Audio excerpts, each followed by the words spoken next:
Lord of Mysteries 2, Circle of Inevitability. Chapter 149, 5 Ritualistic Spells. Lumion wasn't eager to perform the ritual just yet. For one, he had been swamped all day and was far from his peak condition. He needed rest, or at least to wait until he reset at 6 in the morning. Secondly, the ritual involved two hidden entities and a corruption that had trapped a village in a time loop. If something went awry, it wasn't just the Auberge du Coq d'Or that could be in jeopardy. The entire Rue Anarchy might face destruction. Who knew how many lives would be lost? Thus, Lumion planned to head underground after daybreak, seeking a secluded quarry cave to serve as the ritual site. As for the materials, he had already brought them from Cordoue. Rue Anarchy's nights were seldom peaceful, but Lumion managed to sleep well, practically dreamless.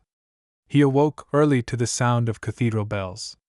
Rising slowly, he washed up and headed to a café on Rue de Blouses Blanches. His breakfast consisted of plum pie, savarin, and a café au lait with plenty of milk. Delicacies always lifted one's spirits, and the Auberge du Coq d'Or was no longer under the poisoned spermob's thumb. Lumion gradually adjusted to his optimal state.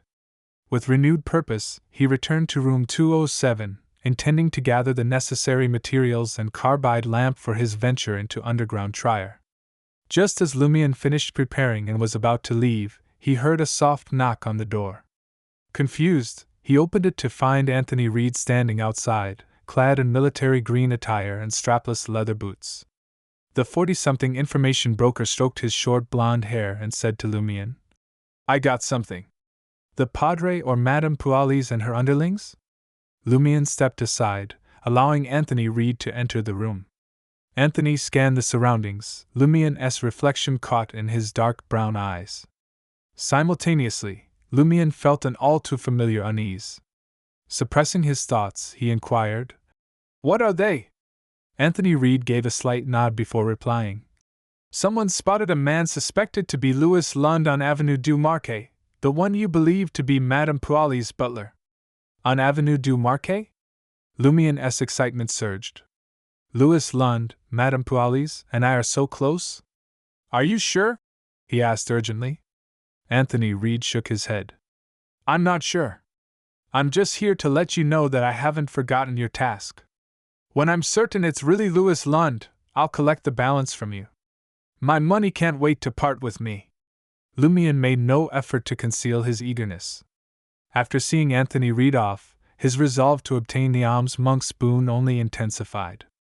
The blue glow of the carbide lamp pierced the darkness, unveiling the street between stone pillars to Lumion.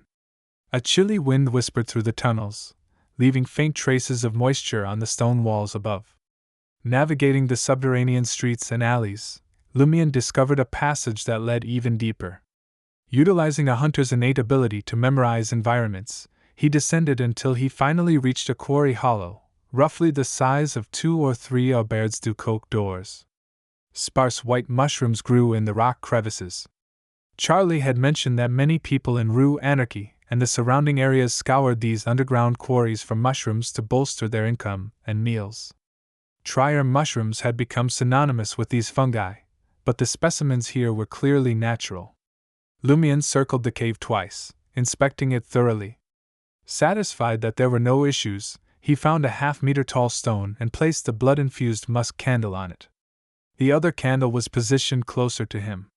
Having tidied the area, Lumion lit the 2 grayish-white candles in the order of top to bottom, divine before mortal, by channeling his spirituality. Next, he drew the ritual silver dagger and swiftly sanctified it, erecting a barrier of spirituality.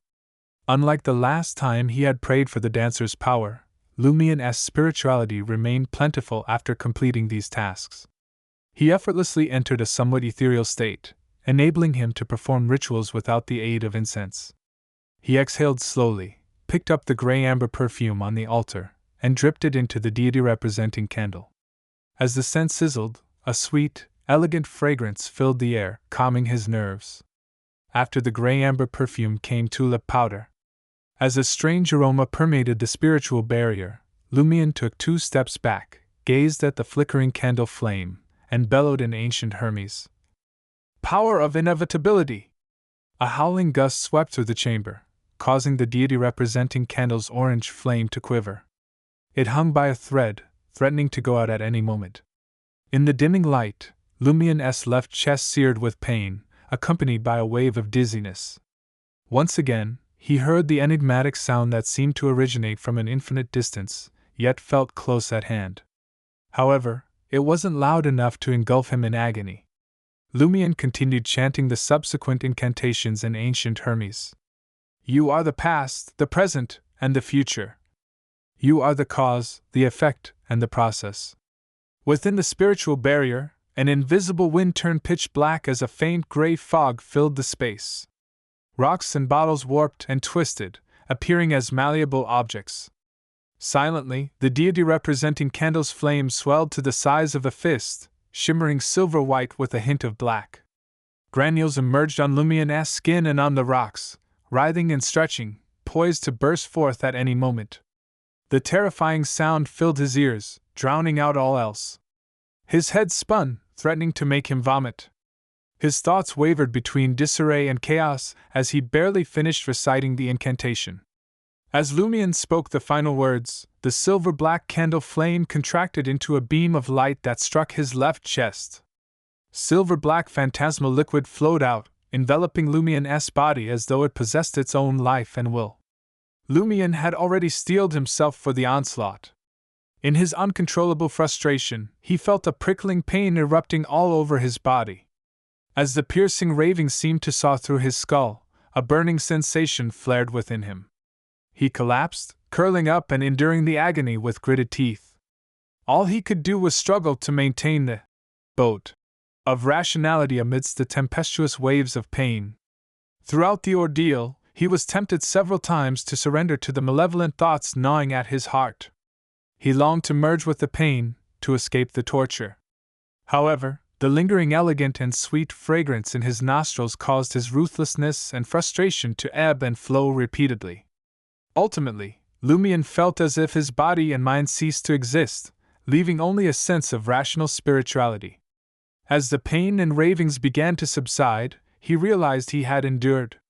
Lumien lay motionless on the cold ground, not willing to move for an extended period. After what felt like an eternity, he mustered enough strength to hastily end the ritual and clean up the altar, warding off any potential mishaps. Having dealt with these matters, Lumien sat on the stone that had served as the altar and scrutinized the changes within himself.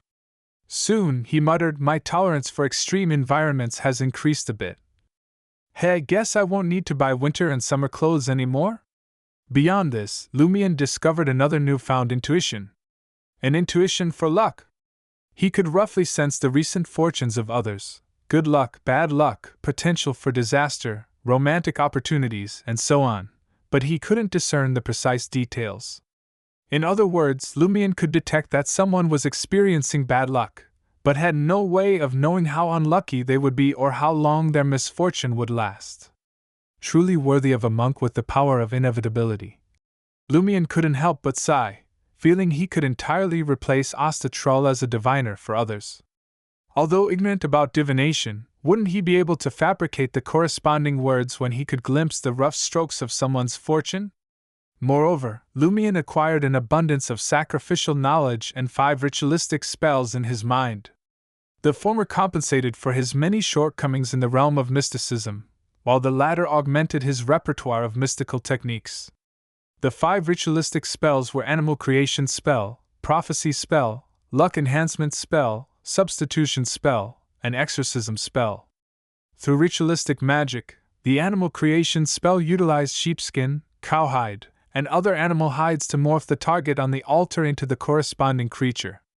This could also be applied to Lumien himself. As long as he mastered the incantation to break the curse or waited for the ritual to end, he could revert to human form. While transformed into an animal, he would be unable to speak or wield most of his beyonder powers. The prophecy spell was entirely different from what Lumien had envisioned. The process involved gathering ingredients such as a snake's venom sac and a rock from an eagle's nest. Using ritualistic magic, one could concoct an unusual concoction. Next, one had to find a corpse dead for less than 7 days and not yet cremated or purified. pouring the concoction into the corpse's mouth would momentarily revive it, allowing the caster to ask 3 questions about the future. The luck enhancement spell employed ritualistic magic to create an object linked to one's misfortune. By sending the object away and having others open, consume, step on, or wear it, the caster could transfer their bad luck onto them, thus enhancing their own luck. The substitution spell was even more intricate, and Lumian suspected it was a lower-tier reflection of a fate appropriate his abilities. For example, if he wished to evade Susanna Mattis, he would need to find a vagrant and make them live as Seal for a while. During this period, the vagrant would have to stay in room 207, use all of Lumian's money, and gain recognition from Charlie and other acquaintances to establish sufficient mystical connections before performing the ritual to complete the substitution. Upon the ritual's completion, Susanna Mattis would seek vengeance on the vagrant rather than Lumian.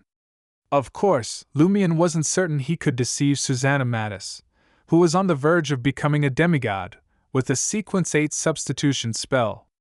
He even doubted whether the ritualistic magic would succeed at all.